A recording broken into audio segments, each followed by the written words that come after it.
Good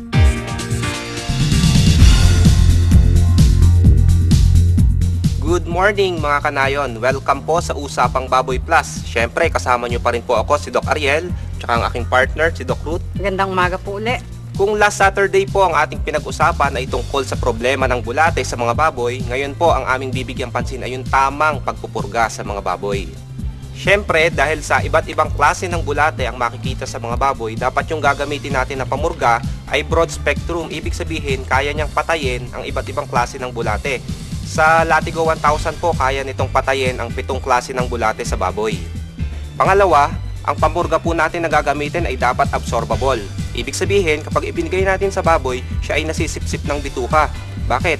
Kasi yung mga bulate, meron po yung mga larva na gumagala sa iba't ibang parte ng katawan ng baboy.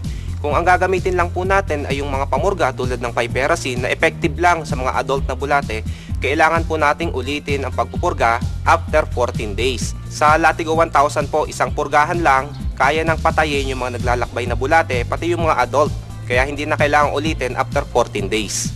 Okay, so bukod sa sinabi kanina ni Doc Ariel, ang iba pa nating dapat isaalang-alang sa pagpili ng pamurga ng baboy ay yung mga sumusunod, katulad ng kailangan ligtas ito, di ba? Bago natin gamitin. So, anong ibig lang sabihin nun?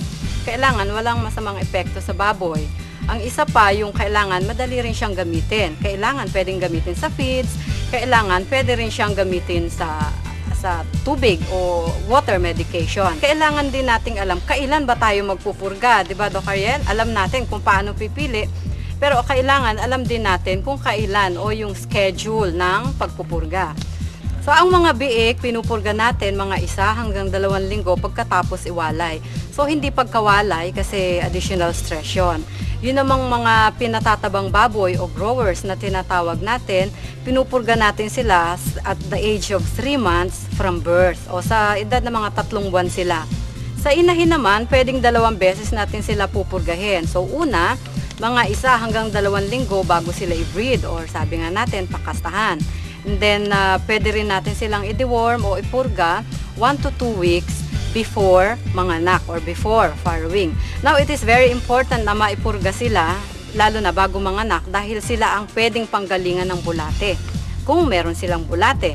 Now, sa mga lalaking baboy naman, especially yung mga bulugan o boars na tinatawag natin, we have to deworm them every 4 months. So, kung susumahin sa loob ng 1 taon, 3 beses natin sila pinupurga. Ang isang pakete po ng Latigo 1000 ay pwedeng gamitin sa 10 biik, o kaya 3 growers, o kaya 1 inahin or barako. Pwede po natin itong ihalo sa tubig o kaya sa feeds.